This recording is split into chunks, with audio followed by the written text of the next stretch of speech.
হরে কৃষ্ণ। আজ 17 অক্টোবর 2025 শুক্রবার। আজ পবিত্র রমা একাদশী।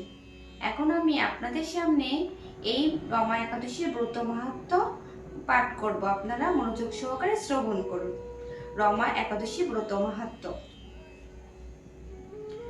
রমা একাদশী সম্পর্কে জানবার জন্য একদা এক সময়ে মহারাজ যুধিষ্ঠির শ্রীকৃষ্ণকে বলেছিলেন, হে জনার্দন, কার্তিক মাসের কৃষ্ণপক্ষ তিথিতে যে একাদশী পালন করা হয়ে থাকে সেই একাদশীর নাম কি, এবং এই একাদশী ব্রত পালনের মাহাত্ম্য আমাকে কৃপা করে সবিস্তারে বর্ণনা করুন।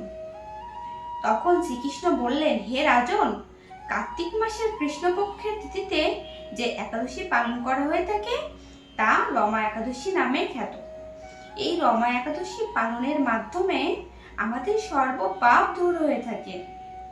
এখন আমি এই ব্রত পালনের মাহাত্ম্য বলতে চলেছি, আপনি ভক্তিভরে মন দিয়ে শ্রবণ করুন। এই ব্রত পালনের মাহাত্ম্য শ্রবণের মাধ্যমেও সর্ব পাপ দ্রবিত হয়ে থাকে। অনেক বছর পূর্বে সুপরিচিত রাজা ছিলেন, তার নাম ছিল মুচুকুন্দ। এই রাজার সাথে অনেক বড় বড় ব্যক্তিদের বন্ধুত্ব ছিল। তারা হলেন দেবরাজ ইন্দ্র, ধনপতি কুবের, বরুণ এবং যম। এছাড়াও রাজার সাথে আরো একজনের সদ্ভাব ছিলেন, তিনি হলেন ভক্ত শ্রেষ্ঠ বিভীষণ। রাজা সবসময় জন্য সৎ পথে চলতেন। এছাড়াও তিনি একজন প্রাণপ্রিয় বিষ্ণু ভক্ত ছিলেন। তিনি সবসময়ের জন্য ধর্মের অনুসরণে তার রাজ্য শাসন করতেন। রাজার খুব সুন্দর একটা মেয়ে ছিল, তার নাম ছিল চন্দ্রভাগা। রাজা তার কন্যা স্বাবলম্বী হবার পর চন্দ্রসেনের পুত্র শোভনের সাথে তার বিবাহ দিয়েছিলেন। বিবাহের কিছুদিন পর শোভন তার শ্বশুর বাড়িতে ঘুরতে এসেছিলেন, কিন্তু সেই দিন ছিল একাদশী তিথি। স্বামীর প্রথম দেখাতেই স্বামী প্রয়াণ চন্দ্রভাগা চিন্তা করতে লাগলেন, আমার স্বামী এত পথ অতিক্রান্ত করে এসে অনেক ক্লান্ত এবং ক্ষুধার্ত, তিনি তো কখনোই ক্ষুধা সহ্য করতে পারেন না, সেটা তো আমি ভালো করেই জানি।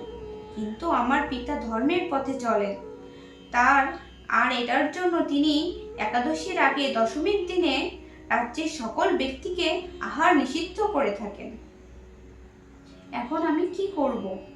যখন শোভন রাজ্যের নিষেধাজ্ঞা সম্পর্কে সবিস্তারে জ্ঞাত হলেন, তখন তার স্ত্রীকে বললেন, হে প্রিয়তমা, আমি তোমার পিতার নির্দেশ সম্পর্কে অবগত হয়েছি, এখন আমার কার্য কি সেটা আমাকে বলো। পুত্র চন্দ্রভাগা বললেন, হে স্বামী, আজ একাদশী তিথি, আর এটার জন্য এই গৃহ সহ এই রাজ্যের সকল ব্যক্তিকে অনাহারে থাকতে হবে। এছাড়াও একাদশী তিথিতে এই রাজ্যের কোনো পশু পাখিকেও অন্ন জল প্রদান করা হয় না, সেখানে ব্যক্তি তো দূরের কথা। আপনি কখনোই ক্ষুধা সহ্য করতে পারেন না, সেটা তো আমি ভালো করেই জানি। আর এই সমস্যা থেকে পরিত্রাণের জন্য আপনি নিজ গৃহে প্রত্যাবর্তন করুন। তাছাড়া আপনি যদি এখানে অবস্থান করে আহার গ্রহণ করেন, তাহলে আপনি সকলের কাছে নিন্দার পাত্র হবেন এবং আমার পিতাও রাগান্বিত হবেন, আর এটা আমি কখনো চাই না। আপনি সকল বিষয় বিবেচনা করে আপনার বিচারে যেটা করা ভালো সেটাই করবেন। স্ত্রীর কথা শুনে শোভন বললেন, হে প্রিয়তমা, আমি কিছু সময় নিয়ে সকল বিষয় ভেবে দেখে আমি এখানে থাকবার সিদ্ধান্ত নিয়েছি।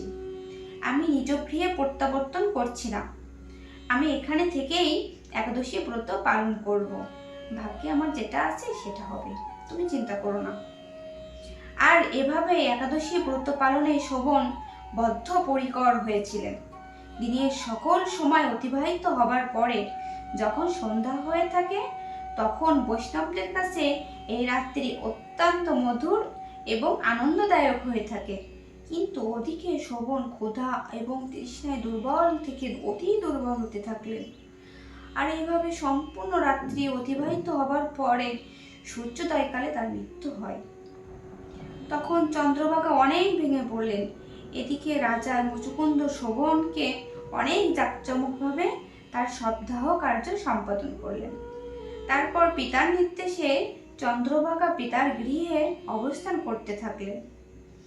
শোভন যে একাদশী ব্রত পালন করেছিলেন সেই একাদশী নাম ছিল রমা একাদশী। আর এই একাদশী ব্রত পালনের মাধ্যমে কালক্রমে শোভন অনুপম সুন্দরী এক রমণীর দেবপুরী প্রাপ্ত হন। আর সেই দেবপুরী ছিল মন্দারচল শিখরে। তারপর একদা একসময় ওই মুচুকুন্দ রাজার রাজ্য থেকে একজন ব্রাহ্মণ তীর্থ ভ্রমণ করতে সেই মন্দারচল শিখরে দেবপুরীতে উপস্থিত হন। ওই ব্রাহ্মণের নাম ছিল সোম শর্মা। ব্রাহ্মণ ওই স্থানে গিয়ে রাজা শোভনকে দেখলেন তিনি এমন একটি বিচিত্র রত্নালঙ্কার দ্বারা আবৃত সিংহাসনে রত্নালঙ্কারে ভূষিত ছিলেন। ব্রাহ্মণ আরো দেখলেন গন্ধর্ব এবং সুন্দর সুন্দর অপ্সরাগণ তার বিচিত্র উপাচারে পূজিত করছেন। রাজা মুচুকুন্দের জামাতা এবং চন্দ্রভাগার স্বামী হিসেবে শোভন ব্রাহ্মণকে দেখে আসন থেকে উঠে এসে ব্রাহ্মণের চরণ বন্দনা করলেন। ব্রাহ্মণকে দেখে তার শ্বশুর স্ত্রী সহ রাজ্যের সকল প্রজাদের কুশল বার্তা জিজ্ঞাসা করলেন। ব্রাহ্মণ তখন সকল বার্তা তাকে প্রদান করলেন। তারপর ব্রাহ্মণ তার এমন সুন্দর প্রাপ্ত স্থান হবার কথা জানতে চাইলে শোভন তাকে জানালেন কার্তিক মাসের কৃষ্ণপক্ষ তিথিতে যে একাদশী পালন করা হয় সেই একাদশীর নাম হলো রমা একাদশী। এই একাদশী অন্য সকল ব্রতের মধ্যে শ্রেষ্ঠ।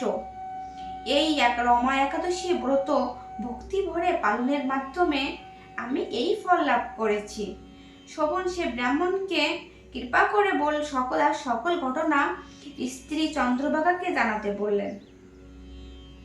তারপর সে ব্রাহ্মণ মুচুকুন্দ রাজ্যে ফিরে এসে চন্দ্রভাগার কাছে সকল ঘটনা এবং তার স্বামীর ওই ফল লাভের কথা সবিস্তারে বর্ণনা করলেন। তখন চন্দ্রভাগা ব্রাহ্মণকে বললেন, আপনার সকল বক্তব্য আমার কাছে স্বপ্নের মতো মনে হচ্ছে। ব্রাহ্মণ বললেন, আমি আপনার স্বামীকে সচক্ষে দেখেছি। আমি সেই অগ্নিদেবের মতো দীপ্তিমান নগরী নিজের পায়ে হেঁটে হেঁটে পরিদর্শন করেছি, কিন্তু তার নগর কখনো এক স্থানে থাকে না। আপনি এই সমস্যার সমাধানের জন্য রমা একাদশী ব্রত ভক্তি ভরে পালন করুন। ব্রাহ্মণের সকল কথা শুনে চন্দ্রভাগা বললেন, আপনার কথা মতো আমি ভক্তি ভরে রমা একাদশী ব্রত পালন করব, কিন্তু তাকে দেখতে আমার একান্তই ইচ্ছে করছে। আপনি আমাকে তার কাছে নিয়ে চলুন। তখন ব্রাহ্মণ চন্দ্রভাগাকে সঙ্গে নিয়ে বামদেবের আশ্রমে উপস্থিত হলেন। এই বামদেবের আশ্রম মন্দরা পর্বতে অবস্থিত। ওই আশ্রমে থাকা ঋষির কৃপা এবং হরিবাসর ব্রত পালনের মাধ্যমে চন্দ্রভাগা দিব্য শরীর লাভ করে স্বামীর নিকট উপস্থিত হলেন। প্রিয় স্ত্রীকে দেখে শোভন অনেক আনন্দিত হলেন। বহু বছর পর স্বামীকে দেখে তার মধ্যে থাকা সকল কথা একে একে বলতে লাগলেন। তিনি তার রমা একাদশী ব্রত পালনের কথা বললেন। তিনি আরো বললেন, আমি যখন পিতৃগৃহে অবস্থানকালে আপনার এই নগর স্থির এবং মহাপ্রলয় পর্যন্ত অক্ষত রাখবার জন্য আমি রমা একাদশী ব্রত ভক্তি ভরে পালন করতাম।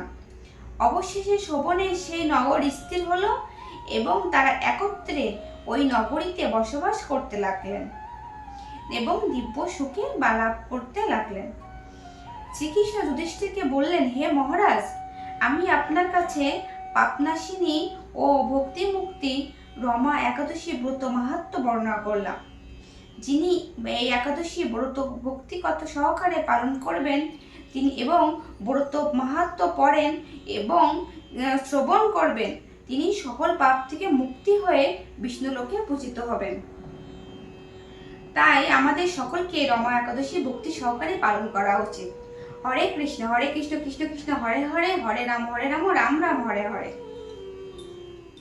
যিনি এই রমা একাদশী ব্রত ভক্তি সহকারে পালন করবেন কিংবা এই ব্রত মাহাত্ম্য যিনি পড়েন কিংবা যে শ্রবণ করেন, তিনি সকল পাপ থেকে মুক্ত হয়ে বিষ্ণুলোকে পূজিত হবেন। তাই আমাদের সকলকে অবশ্যই নিষ্ঠা সহকারে এবং ভক্তি ভরে এই রমা একাদশী ব্রত পালন করা উচিত। হরে কৃষ্ণ কৃষ্ণ কৃষ্ণ হরে হরে, হরে রাম রাম রাম হরে হরে। হরে কৃষ্ণ।